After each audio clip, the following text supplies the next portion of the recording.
Hey guys, welcome to LutaPod.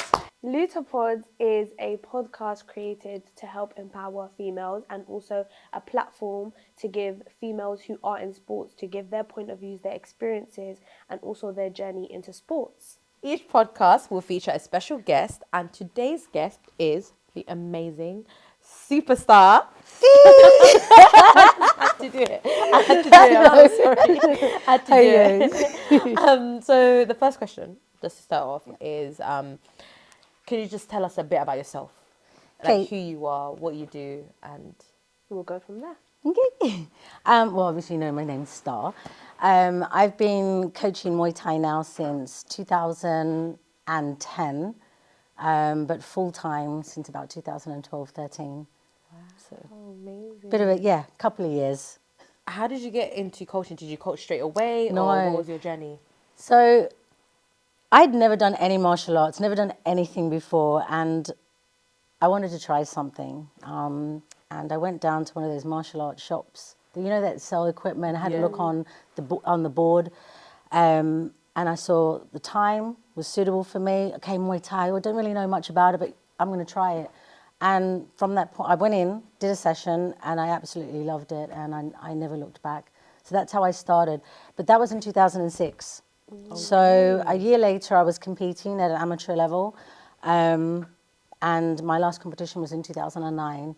And after that, there was an opportunity to kind of take on a role as an assistant instructor, and looking at kind of the future and, okay, how can I make this my career? I really wanted to go into it working-wise, not just as a hobby.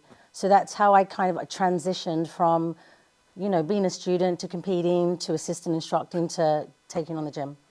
So, and that took a little bit of time, you know, like I said, by 2015. It wasn't just at one gym.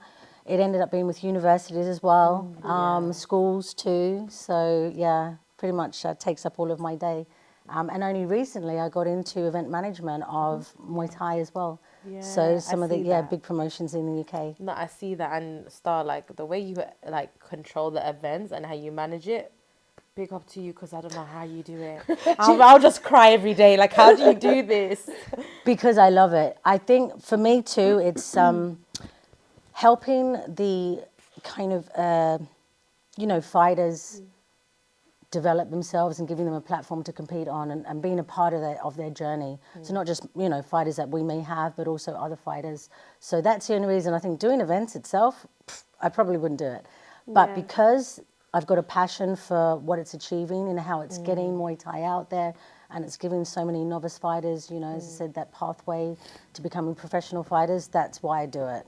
You know, and I do love it. But that's been, the last couple of years. So I'm very, very busy. I hear you're very, very busy. I'm very busy. But so before we get into you as a coach, how was your journey as a female fighter back in 2007? The early How was that 2000s. like? Back then, so not like nowadays, you've got social media, people can have a look at who their opponents are. Back then, your coach, or my Ajahn was being called him, he's like, yeah, there's a girl who's 55, we're going. Wow. I don't know who she is. There's nothing on, there's no YouTube, you know, anything like that. So you just have to take, okay, cool, there's a fight we're going to. And there was never, very rarely someone exactly the same weight. Because there was very few females around at the time, you just got what was available. You know, I remember once having, and Daniel cornered me for this, once having a girl, I turned up and she was 72 kilos. Oh, God. But I wasn't told that. Had I been told that, it would have gone mentally, okay, no. But once I did see her walking about, though, after the weigh-in, I'm like, no, that girl, there's only like, it's one girl, she's my height, or just a bit taller, but really hench. I'm like, Cane Rose, looks like something at the UFC. I'm like, no, that can't be my opponent, no. And then you saw her get and then when she was in the ring, I was like, but I couldn't back out. You know, like, you didn't have, to give female fighters experience back in the day, you just had to take what was on offer, you know, especially at an amateur level. So obviously as you moved up, there were girls that were more your weight, but there wasn't, nowadays there are girls all over, you know, there are a lot more. Might not be as much as I'd like, you know, but there were definitely more. So you just had to take it. If you wanted to fight, your coach put you forward and you fought. If not, it wasn't for you. So yeah, it was, you had to trust that you were ready, you know, for it. But yeah, it was definitely different to nowadays. We didn't have the opportunity to, you know, look at, like I said, look at social media and check out the opponent, how many fights she's had. And actually, in a weird way, it's kind of good too, because mentally you're just preparing yourself for the fight, not for the actual person, you know, so it's your fight. How are you going to make sure that you perform the best? You're going to be the fittest you can be. Make sure that, you know, you've got the strength, the fitness, the skill level behind you, and then when you get in the ring, kind of showcase that. I think when you watch the other person, I've seen it happen with fighters. They look at the other fighter, they're like, oh my God, they're so good. Oh, they've had so many fights, and they've already defeated themselves before they've even got in the ring. 100%. So I think sometimes the old way of things was just It's true. It's true. No, it's better. I totally agree. I think because with me, I was so like, for my first fight, I didn't know who it was, nothing. And like I did great, you know? Yeah. And then as I got older, experience went high, I was always so cautious of who it is. And I would stalk them. Yeah, I would yeah. stalk them. But I realized that my fear genuinely came from like them and not because I'm scared of going on the ring. It was because of them. That's it. So when you do remove that factor, you go in there with like you know, Blindly, you go in there with your best ability, what you've been training for, and you don't think about nothing else but that, and you actually end up doing better. You do. You Yeah. do, because you think, oh my God, they're amazing. So you have this thing in your head that they're amazing, but when you do go in the real life, and like, they're actually not all that. But because you've already mentally defeated yourself beforehand, you can do like things that you know you wouldn't do in the fight. Yes, Because you know who the yes. person is, yeah. A whole outside out of mind thing, like you just don't know, so you don't put an extra fear in your mind as well. Like even when you compare yourself all the time, you don't even know the person, but even when you train, you compare yourself. You don't realize you're comparing yourself to someone who has probably more years of experience than you, weighs more than you, does more weight training than you. Like everything is different, but you don't realize your strengths could be their weaknesses and your weaknesses could be their strengths. You never talk to them as well, because the last because even that time when Michael took me out, I didn't know the girls, but I was looking at them like, whoa, like I was like, I can't spar these girls, and he like it was scary because he was like to Athena like, you listen, like she's going out for sparring, but she doesn't know these girls, and I was scared. I was like, you know. You'll be like fine. That's what basically, I was saying, you'll be fine. You'll be fine. But yeah, it happens, man. Yeah, it does. But no, that was good. Now, you as a female fighter, especially back in them days, what difficulties did you face other than like the difficulty of finding women to fight? But did you go through any like obstacles or was there any like prejudice against you doing this type of sport back then? So it's very interesting because, and it's still a little bit now, but there wasn't a lot of, definitely back then, it's sparring partners, which pretty much were only men, apart from a few girls. So when you're in the ring, you're going to fight a female. But sometimes it worked to your advantage, where if you didn't have as many females in your gym, so you're only sparring with men, then when you actually get into a fight with a female, their power is nothing compared to the men. So weirdly, it's got positives, but then also that you don't have as many females to kind of, that was the one thing. It's like there was only maybe 2 or 3, and it's like the same all the time, every week. That's all, we just sparred each other. There was no new females around. There was always lots of new guys about. So that was, that was one of the hardest things, not the hardest, but was probably the most challenging, is that, okay, there's just, you know, me and a couple of other girls, and we've always got to spar with these guys. And the guys had to put it on us, because in the ring, as you will agree, women are vicious. They are. There's like an element of spite sometimes with women. Men, they just, bang it out in the ring, fine afterwards, shake hands and are off. Yeah. But women, if you, like, when they hit and you hit back, it's just, there's emotion is behind it. So it's kind of, it's, women are hard in the ring. I always just say this, girls, when they're starting out, I'm like, don't underestimate. Just because she might not have had a fight doesn't mean that she's not going to be very powerful, and she's not going to, she doesn't want to hurt you. So you have to draw on that. You have to make sure that you understand that. So, there's like I said, I think having a lot of men to spar with, sometimes that conditions you mentally and physically a lot more than perhaps if it was all women around. I don't know, because I didn't have that opportunity to see if there were a lot more women. I just remember it's like, God, men again, men again, men again, battered about. But in the ring, it wasn't a big deal then. Yeah, it's true. What about like in terms of just trying to put yourself in a competitive position? Like, did that take a lot of convincing for your coach, or was it something that your coach was very supportive about? That, I call it kind of like a fighter spirit. You can teach anybody technique. You can, when it comes to fitness and strength, all these things are easily taught. That fighter heart is something that you can only, that comes from within. I've seen many people that they're great in training, great on the pads, great in sparring. They get in the ring and they just cave completely. They don't, or they get one hit because they're used to being really good in sparring. Everyone they spar with they've always got the upper hand. They get in the fight and they get one shot, or they get knocked out, or they lose a fight, and they haven't got that spirit anymore. So as a female, but I don't know if it was me being a female, because I've only ever been a female, so I can only say from that perspective. But getting that fighter spirit to know that I want to fight, because you have to want to fight. You have to get in there and you have to know and understand that you have the ability to hurt someone. And you kind of have to want to, because if you think you go in there and, okay, I'm going to be really nice, or she had a chat with me before and she's really nice, you can't think like that. Otherwise, you get annihilated. So you have to switch off from that. Sometimes females, not sometimes, but we have that compassionate, sensitive side. I think it's very important if you're going to get in the ring, that you switch that off for that time. I think men are able to do that a little bit better in the way they just get in and bang it out. So as a female, you have to really draw on that fight. If you want to get in the ring, even if you want to do hard sparring, you have to really draw on that fighter spirit and that fire within you to do it, rather than, sometimes think, oh, but she's nice. Yeah. Like, I want to say, like, for like women, when we want to compete, it's not as quick as men. As when men come into the building, the reason why they even come into the building is to compete. But for you, how long did it take for you to be like, oh, what embraced you? What triggered that little fighter spirit that you said? By the girl I used to train with. So when I started, I just want to get fit. I want to learn the technique. And you're right, when men get in, how soon can I fight? Dude, you can't even hold your guard up yet. You don't even understand. Let's take it a bit at a time. Women definitely don't walk in when, how long does it take to fight? I saw her compete and I was like, oh, I think I could do this. I've been sparring with her. So watching another female do it, not watching men, because to me, I'm like, oh, well, men fight all the time. So watching the other girls that were more experienced than me getting in the ring, and then I'm like, I'm going to do that. I want to give that a try. So it was another woman inspiring me. Yeah. Oh, wow. Oh, that's so cute.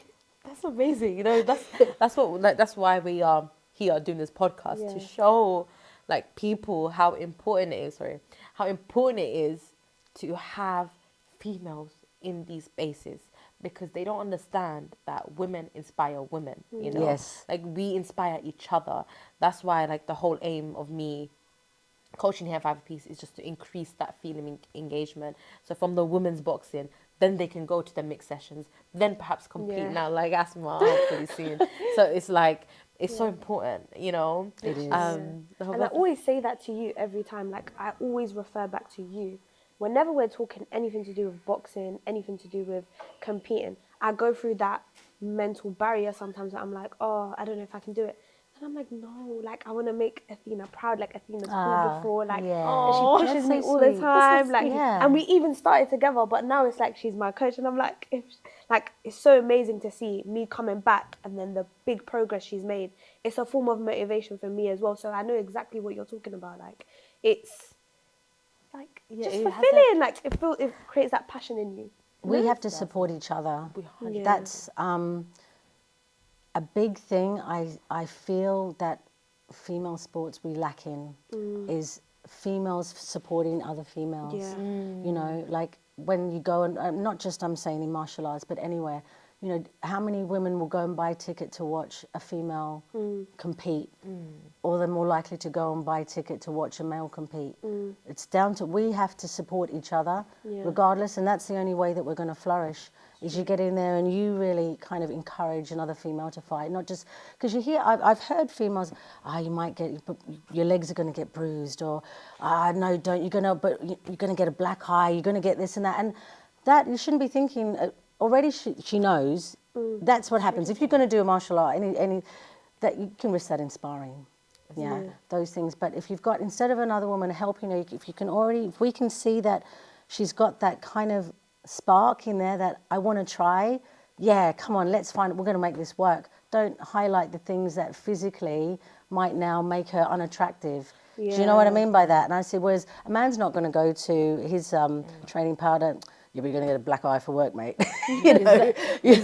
And women, so I think we have to just, we have to support each other and help each other kind of develop that at least want to try. That's all it's about. I never say to people you have to be a professional. Just give it a try. If that's what you're doing, that's how you're going to test yourself and where your skills are. It's like, you know, what's the point in taking a driving license, taking your test, and then you never drive a car? It's pointless. It's so pointless. Just at least try. That's all. And then after, you never know. Maybe you're going to go, actually, not for me. Or, it wasn't as bad as I thought. Let me give it a try again. So it was so lovely to hear, because I don't think you were my first ever coach, and I don't think I knew your journey before coaching. But now, as a coach, how did you find being a female combat sports coach in a sport full of male coaches? There's not that many female coaches, especially with what you do. So how did you find that? I think having very strong male, not only Ajahn, which is my teacher, but training partners like Daniel Sam, you know, there were such big men around me that actually realized that, you know, you can do this, girl, do it. Daniel offered, he tried to get me into working with Fight for Peace for many years, but I didn't have the time. So it's where I didn't look at myself as a female. I hope that nothing that I ever succeeded in was because I was a female. It's because I had the capability and the skills to do it. Yourself, yeah. That myself, and other people have put that trust in me because I proved myself. It's not, you know, I did as many press-ups as the guys. I got in and I sparred with the guys. When you're talking about, so power levels, something like that, if there's a guy who's 55 or 60 kilos, the 100-kilo guy isn't going to spar as hard with him. So I would not expect somebody to treat me any differently because I'm a female in that way. Tough for me, it's the same thing. Respect me the same. So it's not, as a female, I just did what I had to do. Were there struggles? There's going to be struggles. Would I have had less struggles if I was a male? I don't know. You know, but I don't know. All I know is when I faced a struggle, I found a way to overcome it and to, you know, push through it. I just made it work because I wanted it. If I want something that badly, I'll make it work. And if I can't make it work, it's either because it's not for me, I don't have the skills, I've not got the mindset. There's a reason why, but generally I'd like to see that it's because I've put up that barrier myself, not that somebody else has. If somebody feels that I can't, that's fine, think what you want, but I'm going to prove you wrong. You know? So. Following up with that, but as being a female coach, training men, how was a relationship like that? What I mean by relationship, like, did they have trouble trusting you as a coach because you're a woman? You know what I mean? Or did they, when you were working with, let's say, Daniel or another coach, a male coach, did they sway towards them more than you? Do they listen to them more than you? Like, did you have any, like, barriers in that sense when working with male students? I know I've had to learn how to project my voice. Yeah, you said I've had to, you know, like, I can't be all, I mean, Daniel projects his voice anyway, naturally. But I've had to, I don't care. Basically, do what I say or out. I don't care. So where I'm direct and harsh, that's been enough. You know, it doesn't, so I've not, maybe inside they're like, who the hell is this woman? What could she, you know, they might think that. But because I won't have it, it doesn't matter. And it's my class, you're the student, you know, and I'm teaching it. You can get out, mate, or you can stay. So I have to stay firm, and I have to not allow people to try to use it. Oh, you're for your butt, you know. No, done.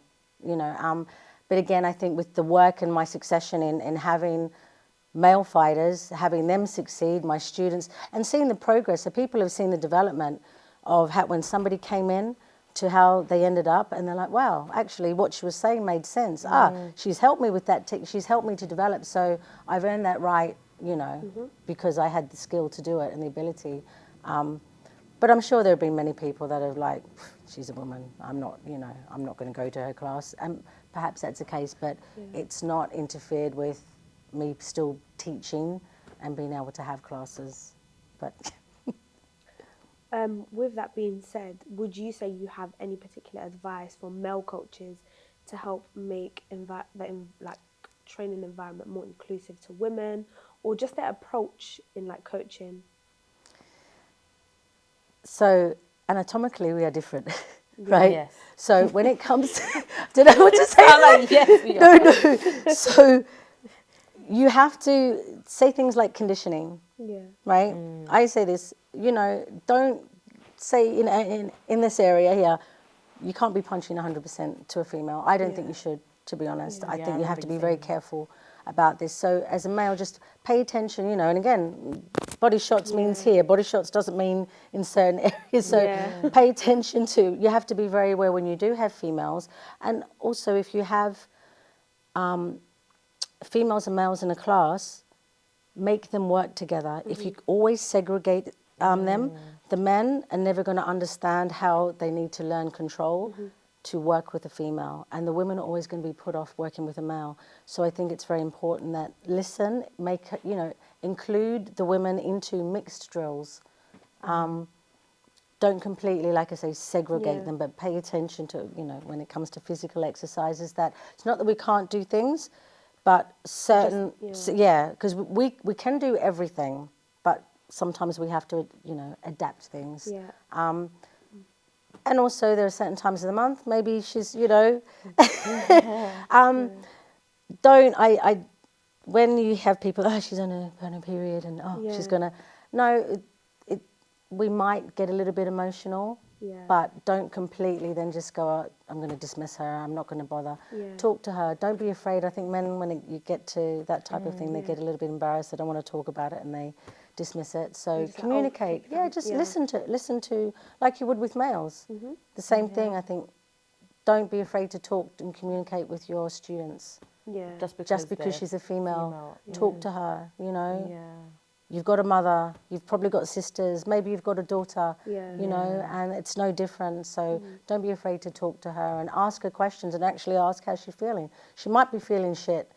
I know I have to, one thing, maybe I've gone a bit off topic here, but I kind of haven't as well. It's okay. But when women, when they first start, I notice then they'll get very emotional. If they get hit, they want to cry. Not all women, right? Happened to me, actually. And that's completely normal. So what I tried to say to them, that's fine. Fine, not a problem. Go out the back, have a cry if you want to. It's okay. It doesn't mean you're weak. We've got emotions, we've got hormones, and now this is going to enable you to learn to control them as opposed to them controlling you. So don't like shy away from it. I've had male coaches before when a female student cried. He's like, "Deal with it, please, Star. Deal with it," because they didn't want to deal with it. You know, it happens all the time. I'm like, Yeah, that's what I'm trying to say. so you have to, as a male coach, speak to her too. Don't be afraid of, you know, let her know, listen, you know, come on. It's a combat sport. You're going to get hit, hun. You're going to get hit. Yeah. If you want to cry, go at the back. It's fine. It's fine, But I think just the yeah. communication. Also, just assuming that if you're on your period, it means that, like, you can't train sometimes, or you're not going to be able to train to your fullest potential. I feel like, for me, when I'm on my menstrual cycle, I'm on that time of the month, I want to push myself more, because that you're conditioning your brain to, like, get used to the fact that you're doing a combat sport, you're doing a sport which is not necessarily going to keep you calm or, like, allow you to relax. But a lot of the times, like, it's just, we get to that destination differently, but it doesn't mean that we don't want to be in the same position as men. Yeah. Yeah. No, absolutely. I feel like I agree with, like, I love your advice, to be fair, and I feel like the coaches should really take it in, because it's like, a lot of them avoid talking to females about stuff like that. Sometimes, especially when you're working with young females, obviously there's already a stigma behind, you know, the shame when it comes to talking about menstrual cycles, you know. So we already feel uncomfortable talking about it to a male. So I feel like having the male coach come to you to talk about it, like, oh, I've seen that you've been a bit tired. Is it, you know, your time of the month or anything? I feel like if they kind of like project about menstrual cycle a little bit more towards the girls, they'll feel a lot more comfortable opening it Absolutely. up. Yeah. Like you Yeah. said, they tend to just, the coaches be like, deal with it, Deal like she's with trying it. to Just deal with it. do how to handle it. Yeah. Yeah. I mean, not that it's like an injury, but if I see a student, regardless, male or female, I see them, normally they're really energetic. Normally, they're nice and calm. And then one day they're just pissed off. They're getting really angry. I'm like, is everything okay? Like, So, and with females, I like, if I notice that you're in your period, you should go, yeah. And I'll go, okay, cool. So now don't do this, So, but I'm still, because everyone, you could, if a student's got an injury, they're going to have to work around the injury. There's always going to be a way to make it work, but a period,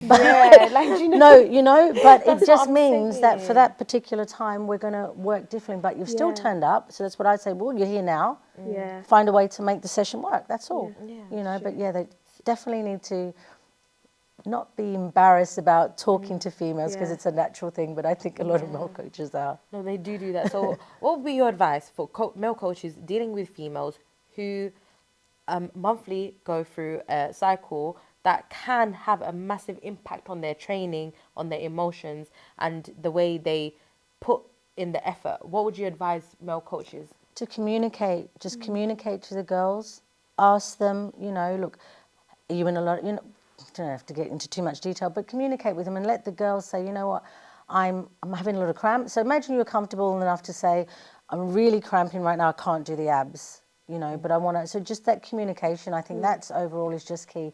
Communicate with the females and let them know that you're here for them and you're not judging. It's okay, you know that they can still train.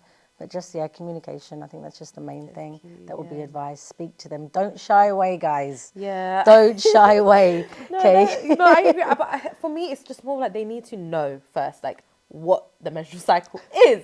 Because how can you communicate when you don't know something? Like, for instance, I remember, like, one of the coaches would be like, not to me, but I remember you saying one of the coaches came to you and they were like, oh, if you're on it, you don't need to spar. Oh, yeah, just Do you remember? yeah. Like, you don't need to spar if you're on it. But I'm like, no, it doesn't mean Yeah. that I can't spar. I can still spar. It doesn't mean I can't do that. There just might be me feeling more emotional that day.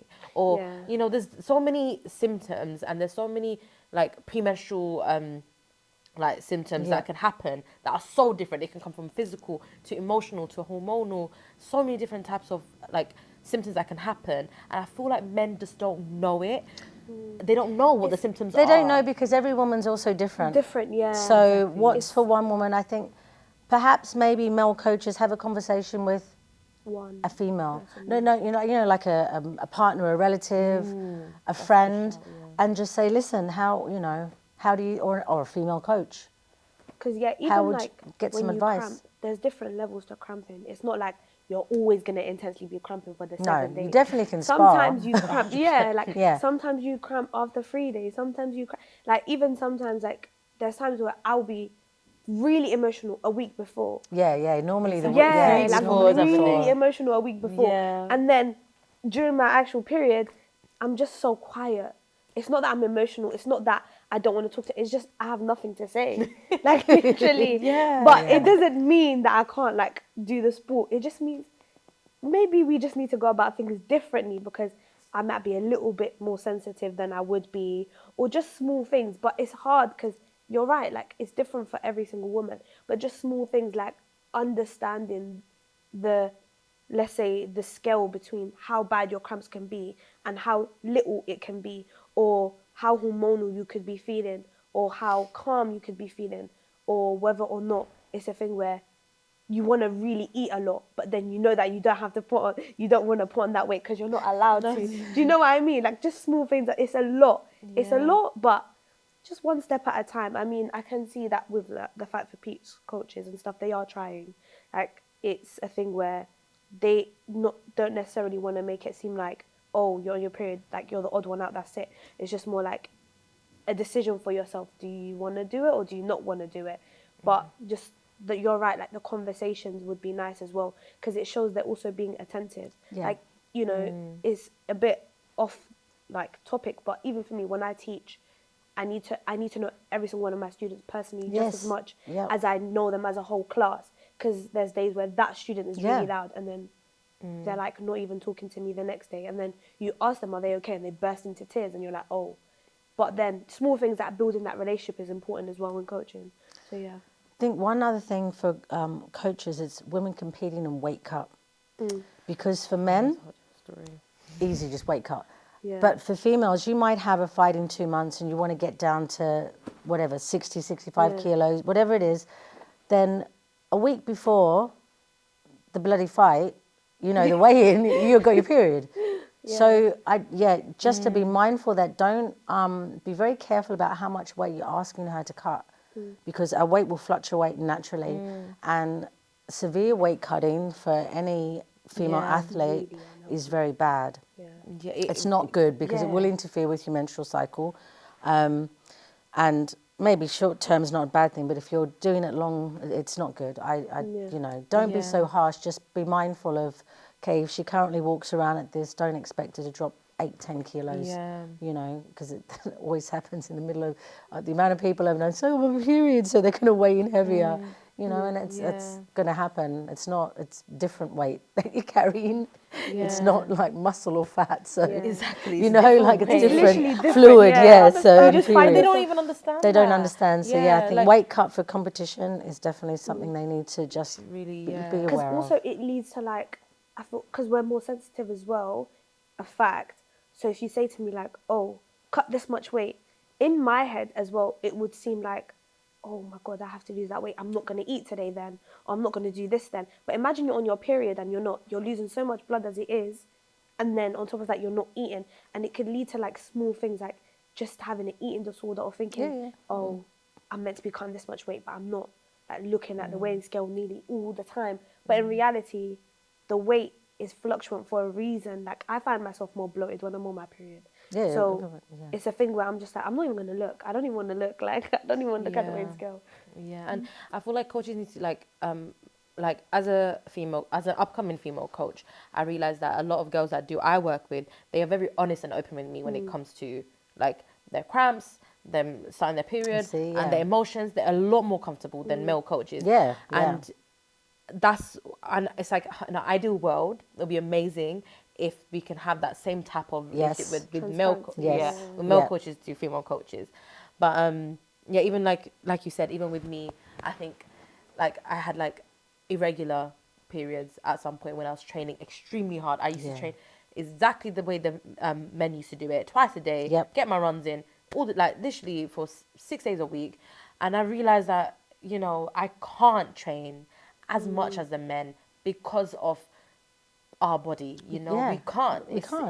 It's impossible. And in fact, it showed physically. I've seen signs where I'm like, I can't be doing it, because I saw changes in my own body and had more cramps when it wasn't even the time of the month. Like, it was really affecting, and and I'm not even gonna say unfair. It's just the way we were biologically made. It is. That's exactly. It's not. And I feel like as well, it's not in a way, but more like for the men, it's not their fault, but because like it's really complicated to understand the way the female body works, you know. We're women, so we know. It's not like we had to like do a whole science lesson and like learn about it. It's like, no. Even to this day, we're still learning. But because we are still, all three of us, we're all different. It's all different. Everyone's symptoms are different. It is true. So it's hard, but that is a nice thing, that just have open conversations is true. It's really important. But we are at the end of the podcast. But one thing I'm going to ask you, Star, is do you have some words of encouragement that you'd like to share with young females wanting to take part in your sport? Just do it. Just literally trust yourself.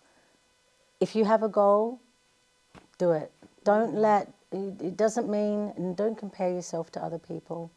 If you want to do something, do it to the best of your ability and trust yourself. You know, too many women are looking at other women, or people generally look at other people and compare ourselves. Don't. If you want to do it, it's simple. Just do it. I mean, they talk about females finding their voice, right? But we have a voice. Like, we already have one. Don't know why I have to find it. Just, why do I have to find it? There. Do you know, it's there. Yeah, just trust it enough to know that you know what's best for you. You know, that's basically it, I'd say. Trust I yourself love and that. just do it. Nice, straight to the point. Straight to the point, just do it. Love it, yeah. Oh, Oh, thank you so much. Thank you for having me. Oh my God.